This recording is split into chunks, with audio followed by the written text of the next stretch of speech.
Friends, बोलिए भगवान विष्णु की जय हो। बोलिए बृहस्पति देव की जय हो। प्रिय भक्तगणों, आप सभी को अपनी यूट्यूब चैनल पूजा धार्मिक कथा में बहुत बहुत स्वागत है। आज आप सभी भक्तजन स्नान करेंगे बृहस्पतिवार व्रत की विधि एवं कथा। इस दिन बृहस्पतिश्वर महादेव जी की पूजा होती है। दिन में एक समय ही भोजन करें, पीले वस्त्र धारण करें, पीले पुष्पों को धारण करें। भोजन भी चने की दाल का होना चाहिए, नमक नहीं खाना चाहिए।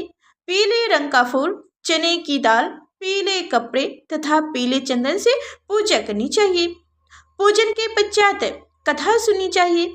इस व्रत के करने से बृहस्पति जी अति प्रसन्न होते हैं तथा धन और विद्या का लाभ होता है। स्त्रियों के लिए यह व्रत अति आवश्यक है। इस व्रत को केले का पूजन होता है। इस व्रत को जो भी करते हैं वह केले की पूजा करते हैं। तो चलिए अब कथा को सुनते हैं।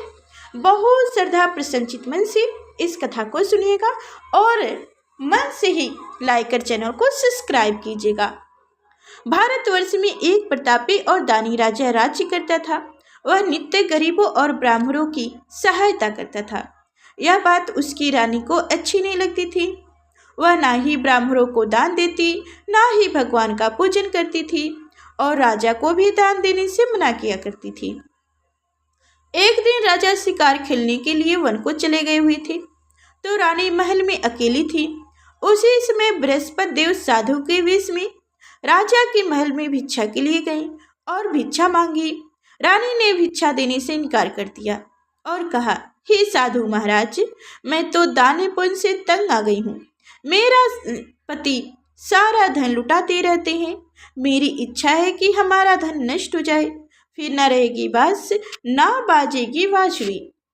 साधु ने कहा, देवी तुम तो बड़ी विचित्र हो। धन संतान तो सभी चाहते हैं, पुत्र और लक्ष्मी तो पापी के घर भी होनी चाहिए।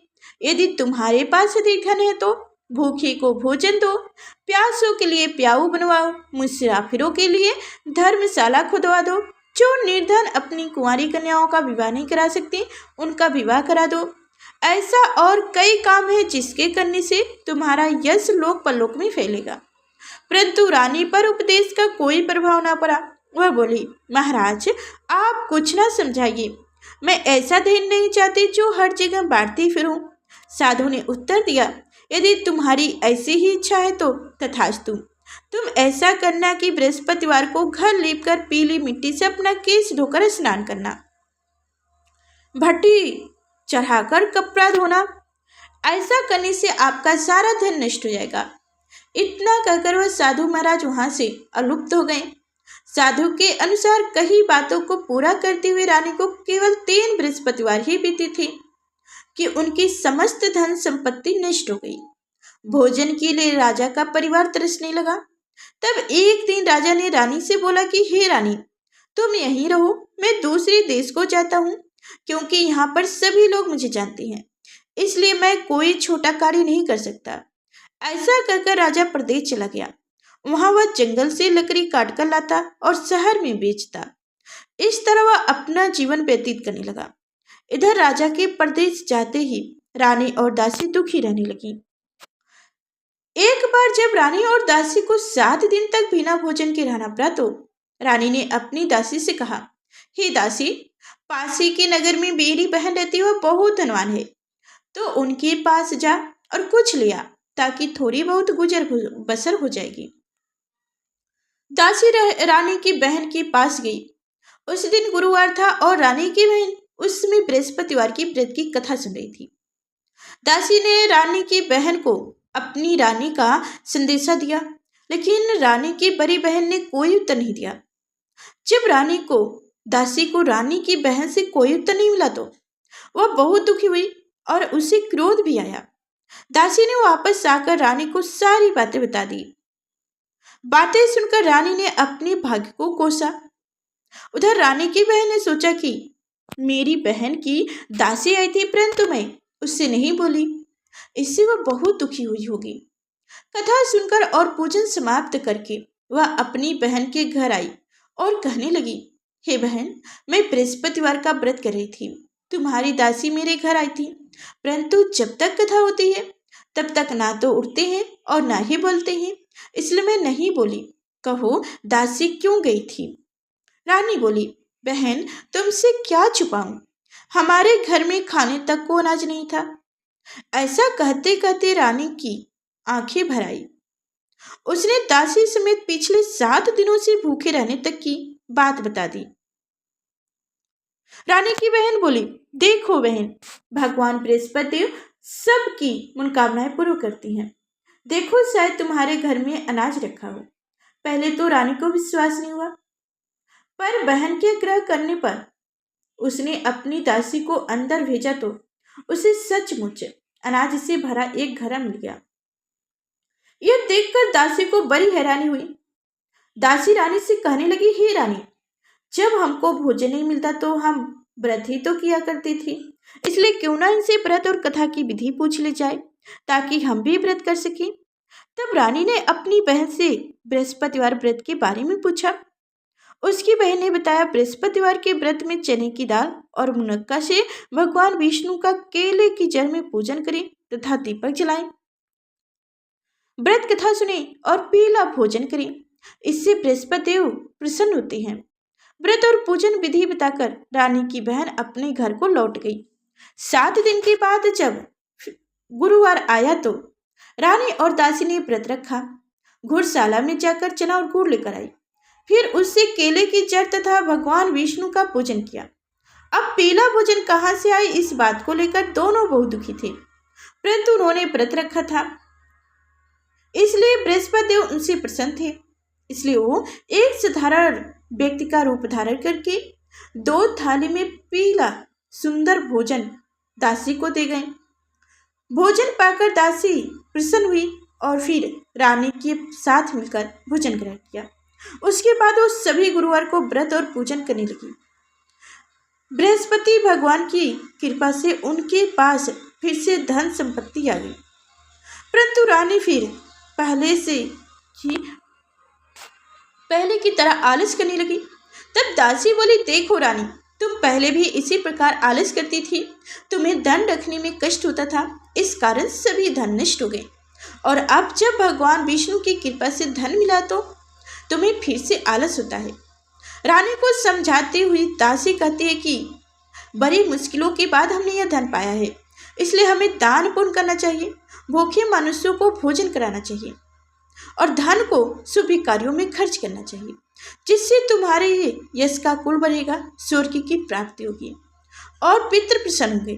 दासी की बात मानकर रानी अपना धन शुभ कार्यों में खर्च करने लगी, जिससे पूरे नगर में उनका यश फैलने लगा। एक दिन राजा दुखी होकर जंगल में एक पेड़ के नीचे आसन जमाकर बैठ गए। वह अपनी दशा को याद करके व्याकुल होने लगे। बृहस्पतिवार का दिन था। एकांत उसने देखा कि निर्जन वन में एक साधु प्रकट हुए। वह साधु वर्ष में स्वयं बृहस्पति देवता थे। लकड़हारे के सामने आकर बोले, हे लकड़हारा, इस सुनसान जंगल में तू चिंता मंग क्यों बैठा है? लकड़हारे ने दोनों हाथ जोड़कर प्रणाम कर दिया और उत्तर दिया, महात्मा जी, आप सब कुछ जानते हैं, मैं क्या कहूँ? यह कहकर रोने लगे और साधु को अपनी आत्मकथा सुनाई। महात्मा जी ने कहा, तुम्हारी स्त्री ने बृहस्पतिवार के दिन बृहस्पति भगवान का निरादर किया था, जिसके कारण रुष्ट होकर उन्होंने तुम्हारी यह दशा कर दी है। अब तुम चिंता को दूर करके मेरे साथ चलो तो तुम्हारे सब कष्ट दूर हो जाएंगे और भगवान पहले से भी अधिक संपत्ति तुम्हें देंगे। तुम बृहस्पतिवार के दिन कथा किया करो, 2 पैसे के चने मुनक्के लाकर उनका प्रसाद बनाओ और शुद्ध जल से लोटे में शक्कर मिलाकर अमृत तैयार करो। कथा के पश्चात अपने सारे परिवार और सुनने वाले प्राणियों को अमृत एवं प्रसाद बांटकर आप भी ग्रहण करो। ऐसा करने से भगवान तुम्हारी सब मनोकामनाएं पूरी करेंगे। साधु के ऐसे वचन सुनकर लकड़हारा बोला, हे प्रभु, मुझे लकड़ी बेचकर इतना पैसा नहीं मिलता जिससे भोजन के उपरांत कुछ भी बचा सकूं। मैंने रात्रि में अपनी स्त्री को व्याकुल देखा है, मेरे पास कुछ भी नहीं जिससे मैं उनकी खबर मांग सकूं। साधु ने कहा, हे लकड़हारे, तुम किसी बात की चिंता मत करो। बृहस्पतिवार के दिन तुम रोजाना की तरह लकड़ियां लेकर शहर में जाओ। तुमको रोज से दुगना धन प्राप्त होगा, जिसे तुम भली भांति भोजन कर लोगे तथा बृहस्पति देव की पूजा का सामान भी ला लोगे। इतना कहकर साधु अंतर ध्यान हो गई। धीरे धीरे समय व्यतीत होने पर फिर वही बृहस्पतिवार का दिन आया। लकड़हारा जंगल से लकड़ी काटकर किसी शहर में बेचने गया। उसे उस दिन और दिनों से अधिक पैसा मिला। राजा ने चना गुड़ और आदि लाकर गुरुवार का व्रत किया। उस दिन से उनकी सभी कलेश दूर हो गए। परंतु जब दोबारा गुरुवार का दिन आया तो बृहस्पतिवार का व्रत करना भूल गया। इस कारण बृहस्पति भगवान नाराज हो गए। उस दिन उस नगर के राजा ने विशाल यज्ञ का आयोजन किया तथा शहर में यज्ञ यह घोषणा करवा दी कि कोई भी मनुष्य अपने घर में भोजन न बनाए, न आग जलाए। समस्त जनता मेरे यहाँ भोजन करने आए। इस आज्ञा को जो नहीं मानेगा उसे फांसी की सजा दी जाएगी। इस तरह की घोषणा संपूर्ण नगर में कर दी गई। राजा की आज्ञानुसार शहर के सभी लोग भोजन करने आए, लेकिन लकड़हारा कुछ देर से पहुंचा, इसलिए राजा उनको अपने साथ घर ले गए और ले जाकर भोजन करा रहे थे तो रानी की दृष्टि उस खूंटी पर पड़ी जिस पर उनका हार टंगा हुआ था। वह हार वहां पर दिखाई नहीं दिया। रानी ने निर्णय किया कि मेरा हार इस मनुष्य ने चुरा लिया है। उसी समय सिपाहियों को बुलाकर उसको कारागार में डाल दिया गया। जब लकड़हारा कारागार में पड़ गया और बहुत दुखी होकर विचार करने लगा कि ना जाने कौन सी पूर्व जन्म के कर्म से मुझे यह दुख प्राप्त हुआ है, और उसी साधु को याद करने लगा जो कि जंगल में मिले थे। उसी समय तत्काल बृहस्पति देव साधु के वेश में प्रकट हुए और उसकी दशा को देखकर कहने लगे, अरे मूर्ख, तूने बृहस्पति देव की कथा नहीं करी, इस कारण तुझे दुख प्राप्त हुआ है। अब चिंता मत कर, बृहस्पतिवार के दिन कारागार के दरवाजे पर तुझे 4 पैसे मिले पड़ेंगे। उनसे तो बृहस्पति देव की पूजा करना, तेरी सभी कष्ट दूर हो जाएंगे। बृहस्पति के दिन उससे 4 पैसे मिले। लकड़हारे ने कथा कही। उसी रात्र को बृहस्पति देव ने उस राजा के नगर के राजा को स्वप्न में कहा, हे राजन, तुमने जिस आदमी को कारागार में बंद कर दिया है वह निर्दोष है, वह राजा है, उसे छोड़ देना। रानी का हार उसी खूंटी पर लटका हुआ है। अगर तू ऐसा नहीं करेगा तो मैं तेरे राज्य को नष्ट कर दूंगा। इस तरह रात्रि के स्वप्न को देखकर राजा प्राप्त काल उठा और खूंटी पर हार देखकर लकड़हारे को बुलाकर क्षमा मांगी तथा लकड़हारे को योग्य सुंदर वस्त्र आभूषण देकर विदा कर दिया। बृहस्पति देव की आज्ञानुसार लकड़हारा अपने नगर को चल दिया। राजा जब अपने नगर के निकट पहुंचा तो उसे बड़ा आश्चर्य हुआ। नगर में पहले से अधिक बाग, तालाब, कुआं तथा बहुत सी धर्मशाला, मंदिर आदि बन गए थे। राजा ने पूछा, यह किसका बाग और धर्मशाला है? तब नगर के सभी लोग कहने लगे कि यह सब रानी और दासी के हैं। तो राजा को आश्चर्य हुआ और गुस्सा भी आया। जब रानी ने यह खबर सुनी कि राजा आ रहे हैं तो उन्होंने दासी से कहा कि देख दासी, राजा हमको कितनी बुरी हालत में छोड़ गए थे।